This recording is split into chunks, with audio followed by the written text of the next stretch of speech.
अस्सलाम वालेकुम my YouTube family, क्या हाल है। उम्मीद है आप लोग ठीक होंगे। अल्लाह का लाख लाख शुक्र है, हम लोग भी बिल्कुल ठीक ठाक हैं। तो जी आज का व्लॉग शुरू करते हैं ग्रोसरी से। न्यू मंथ शुरू हो गया है तो ग्रोसरी हम करके आ गए हैं। हम आज आपसे ग्रोसरी शेयर करेंगे कि जो है ना, ग्रोसरी करना बहुत मुश्किल काम है और फिर मेरे साथ जब तक कोई बंदा ना हो, क्योंकि हेल्प की भी बड़ी ज़रूरत होती है और ड्राइवर की भी बड़ी ज़रूरत होती है। और बेटे की छुट्टी का फ़ायदा उठाया मैंने, तो मैंने कहा चलो जी आज शहज़ादा साहब चलो मेरे साथ। तो मतलब बहुत 3-4 जगह घूमना होता है, छोटी-छोटी चीज़ें लेनी होती हैं, तो इस वजह से तो मैंने कहा चलो जी आज आपसे शेयर करते हैं। ये मैंने 3 तेल आते हैं हमारे घर में, सरसों का तेल है और ऑलिव ऑयल है और खोपरे का तेल, नारियल का। ये जो एक दफ़ा ले आते हैं तो हमारे 2-3 मंथ अच्छे से हो जाते हैं, गुज़र जाते हैं। और ये और मतलब जहाँ से मैं लाती हूँ ये बिल्कुल माशाल्लाह अच्छा ओरिजिनल तेल होता है उनका। और दालें बाकी तो थीं, तो ये 2 दालें नहीं थी जिसमें से जो मेरे बच्चों के पेट में दर्द उठा कि ये लोबिया की दाल क्यों आ गई। अच्छा, ये ब्लीच वगैरह और क्या नाम है, इस तरह की चीज़ें भी मैं साथ ही ले लेती हूँ। केमिकल्स की दुकान का विज़िट होता है, पंसारी की दुकान का विज़िट होता है। फिर ग्रेस भी जाना था, तो मतलब काफ़ी ज़्यादा जो है ना घूमना फिरना होता है। इसलिए फिर मैंने अपने बच्चे को बोला, मैंने कहा आज आपको मेरे साथ जाना होगा। वैसे तो वो बड़े बहाने तो बहुत करता है, पर यह है कि उसे पता है ग्रोसरी के एक ना एक दफ़ा महीने में अम्मी के साथ ज़रूर निकलना है। चलें जी, तो अब आपको दिखाते हैं। कोशिश हमने की है कि कुछ चीज़ें ऐसी हमने उठानी है जो मतलब पाकिस्तानी प्रोडक्ट हों, पर कुछ के ऊपर बिल्कुल इन्होंने साफ़ तो जो वाज़ह तौर पे ना मेंशन ही नहीं किया होता कि ये जो है ना भाई पाकिस्तानी प्रोडक्ट हैं यानी। और इतना टाइम लगा ग्रोसरी करते हुए कि मतलब एक-एक चीज़ उनसे पूछनी भी पड़ रही थी कि ये चीज़ मतलब पाकिस्तान की है, मेड इन पाकिस्तान है ये वो। पर यह है कि कुछ आ गई हैं, मतलब उसकी इसराइल की भी शायद बनी हुई हैं। पर अब क्या कर सकते हैं, सारी चीज़ें इन्होंने पाकिस्तान के अंदर जो है ना, पाकिस्तान ने अपना नाम भी तो अच्छा बनाना होता है ना। अब तो पाकिस्तान की कोई चीज़ हो तो हम लोग खुद पहले यकीन नहीं करते। पर यह है कि मैंने देखा है ग्रोसरी में ना पैसों में भी काफ़ी ज़्यादा फ़र्क आया है। तो ये मैं टिश्यू के बॉक्स वगैरह और बिस्किट वगैरह, ज़्यादातर तो मैं जो ग्रेस जाती हूँ तो इस तरह की छोटी-मोटी चीज़ें उठाती हूँ, क्योंकि बड़ा जो हमारा जो ज़्यादा सामान होता है वो हमारे घर के करीब ही मतलब बड़ा स्टोर है, तो वहाँ पर हम जो है ना अपनी पर्ची भेज देते हैं, तो वो फिर अपनी गाड़ी में ना हमारा सामान भेज देते हैं। तो इस दफ़ा जो है यही है, सारा ज़्यादातर बच्चों के खाने पीने की चीज़ें, थोड़ा सा किचन का कोई सामान आया है। और दालें जो है वो मैंने पंसारी की दुकान से ले ली थी, क्योंकि वहाँ पर जो है ना ज़्यादा मतलब अच्छी और फ्रेश दालें मिल जाती हैं मुझे। तो ये वाली टॉफ़ी हैं, ये मुझे ज़्यादा अच्छी लगती हैं। तो इस दफ़ा मैंने 2 पैकेट उठा लिए हैं, क्योंकि कभी-कभी ना खाना खाने के बाद अगर कोई फ्रूट वगैरह ना हो ना, तो दिल करता है कि कोई मीठा हो। तो इस दफ़ा इसका बहुत अच्छा फ्लेवर आया ना, मतलब कि खाने में ना बहुत मज़ा आ रहा था। अच्छा, पिछली वाली ग्रॉसरी में से भी ना एक टॉफ़ी खोपरा कैंडी की बची हुई थी। मैंने कहा चलो ये कैसे बच गई।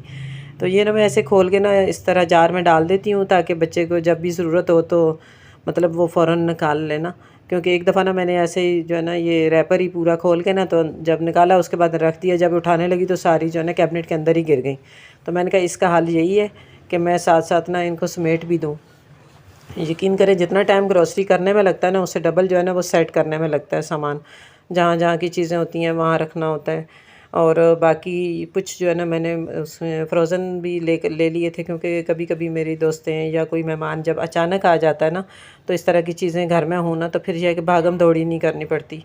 तो ये 2 आइटम ये हमारे घर में लाजमी मतलब फ्रिज में रखे होते हैं हर वक्त ना।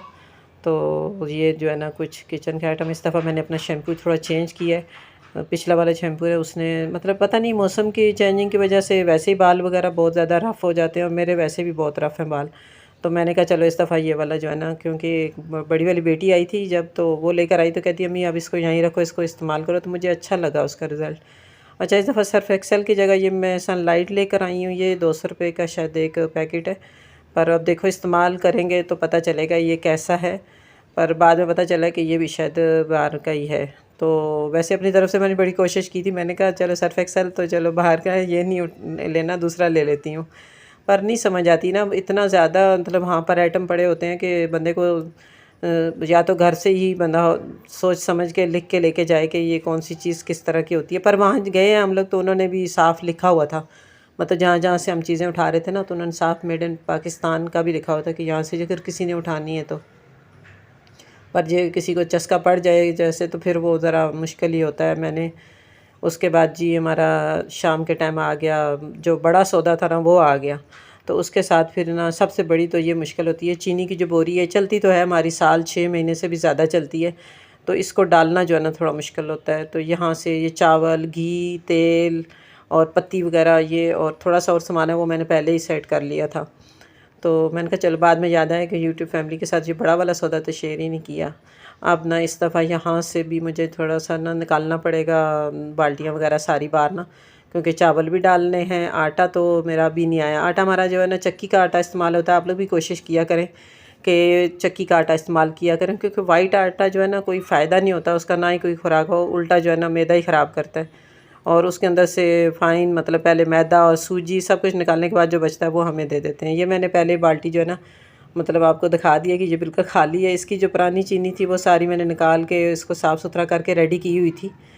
तो मैंने कहा चलो भाई क्या नाम है, इसको थोड़ा सा हवा शवा लग जाए, और 1 महीना ही हवा लगती रही है, क्योंकि सौदा जो है ना मैंने जो चीनी थी ना वो मैंने अलग से निकाल के ना डाल ली थी शॉपर में। मैंने कहा चलो 1 महीना इसको रेस्ट मिल जाए ज़रा बाल्टी को। अच्छा, एक और बहुत बड़ी मतलब गलती हुई, चीनी जिसने रखी है ना आके मज़दूर ने, उसने उल्टी बोरी रख दी। चीनी का जो मुंह जो खुलने वाला था ना वो नीचे चला गया। जब मैंने बाद में गौर की तो देखा तो ये तो क्या नाम है बोरी उल्टी है, इसलिए फिर मैंने कैंची की मदद से ना ऊपर से उसका पूरा काट ही दिया। मैंने कहा अब चीनी की बोरी, हस्बैंड चले गए थे, मैंने कहा अब मैं किससे सीधी करवाऊँ। तो अब ये माशाल्लाह 50 किलो जो चीनी है इसको मैं अपनी दिमाग के साथ इसको शिफ्ट कर रही हूँ, क्योंकि बोरी तो मैं उठा नहीं सकती। हस्बैंड हूँ ना घर पे, तो फिर मैं उनको बोलती हूँ तो वो मेरी काफ़ी हेल्प कर देते हैं। आधी वो डाल देते हैं, फिर इसको अभी मैं इस चाय जो बनाने वाला मेरा बर्तन है ना, इससे मैंने बोला चलो मैं थोड़ा सा इससे थोड़ी हल्की हो जाएगी ना। आधी चीनी मैं इस तरह डालूँगी और आधी चीनी जो है ना वो फिर मैं कैबिनेट के अंदर रख के डालूँगी। और ये है कि फिर जब 50 किलो चीनी डाल दो तो फिर हिलती नहीं है ना ये बोरी, तो इस वजह से। तो साइड साइड से ना आप जब ये देखें पहुंच गई मेरी बाल्टी कैबिनेट के अंदर। अब यहाँ पर ये है कि मैं थोड़ी थोड़ी करके डालती रहूँगी, बर्तन भी चेंज करना पड़ता है। अब ये मेरी 2-3 बाल्टियों की जगह इतनी अच्छी बनी हुई है ना, क्योंकि फिर ना किचन मेरा साफ़ रहता है। अगर बाल्टियाँ सामने सामने नज़र आएँ तो फिर बड़ा मुश्किल हो जाता है। हालांकि बच्चे काफ़ी अरसे से लगे मम्मी इस जगह ना हमने वो मतलब कुकिंग रेंज और इस तरह की चीज़ें लगवानी है, पर मेरा ये होता है मैं कहती हूँ मेरी बाल्टियाँ कहाँ जाएंगी। वो तो 2-4 दिन की बात होती है। आजकल ख़ास कोई चूल्हे इस तरह के चल भी नहीं रहे ना, कितना कीमती भी चूल्हा ले लेना तो उसने ख़राब ही हो जाना है। और ख़ास करके कराची में जो गैस का इशू है, तो वो इस तरह के जो फैशनी चूल्हे हैं ना उसमें गैस बिल्कुल ही नहीं आती, जो थोड़ी बहुत आती है ना वो भी नहीं आती। तो ये मेरी जो है ना चीनी की बाल्टी के बाद इतनी सी चीनी बची है। और मैं करती हूँ चीनी जो है ना, एक मैं 2 हिस्से में बनाती हूँ। एक हिस्सा मैं ना जो इस चीनी में से किलो 2 किलो चीनी मैं किसी न किसी बहन को दे देती हूँ, और 1 किलो 1.5 किलो चीनी ना मैं सदका कर देती हूँ। ये वाइट जो चीनी है इसमें ना मैं शुरू से ही करती हूँ, जब मेरे घर में चीनी ज़्यादा आती है ना तो मस्जिद के बाहर भी बैठी होती हैं आंटियाँ वगैरह, तो मैं उनको दे देती हूँ। तो आप लोग भी अपने खाने के रिस्क में से सौदे में से ना थोड़ा बहुत जो आपको ख़ुद पसंद हो वो चीज़ आपने देनी है गरीबों को। कई दफ़ा मैंने देखा है जो लोगों के अपने काम की चीज़ नहीं होती ना वो दूसरों को उठा के दे देते हैं, तो ये चीज़ अच्छी नहीं है। तो ये हाँ जी आ गया है सौदे में। साथ ही ना मैं 5 किलो ना बाजरा मंगवा लेती हूँ। उससे ये होता है कि फिर ना मेरे घर में सबको पता होता है कि अम्मी ने ना परिंदों को बाजरा डालना है, तो फिर वो फजर की नमाज़ के बाद अगर मैं भूल जाऊँ, वैसे कभी ऐसा होता नहीं है कि, पर यह है कि फिर भी अगर बंदा भूल जाए तो दूसरे बंदों को पता होता है कि भाई ये चीज़ जो है ना अम्मी ने मत डालनी है। तो यहाँ पर आ गए हैं जी हमारे चावल। अच्छा, चावल जो है ना ये मतलब मैंने बहुत अब कोशिश की है कि कम ही करती हूँ, मंगवाती हूँ। 5 किलो चावल मंगवाओ तो आराम से महीना 1.5 गुजर जाता है। तो अगर आप चावल डालें ना, तो मेरे पहले ही चावल की बाल्टी में ना मतलब होता है लहसुन वगैरह डला होता है, तो आप भी डाल दिया करें, चावलों को सेफ़ रखा करें। आप लोग बताइएगा मेरी ग्रोसरी वाली वीडियो कैसी लगी। अगर अच्छी लगी तो लाइक शेयर और सब्सक्राइब करना मत भूलिएगा। मेरी तरफ से अल्लाह हाफ़िज़।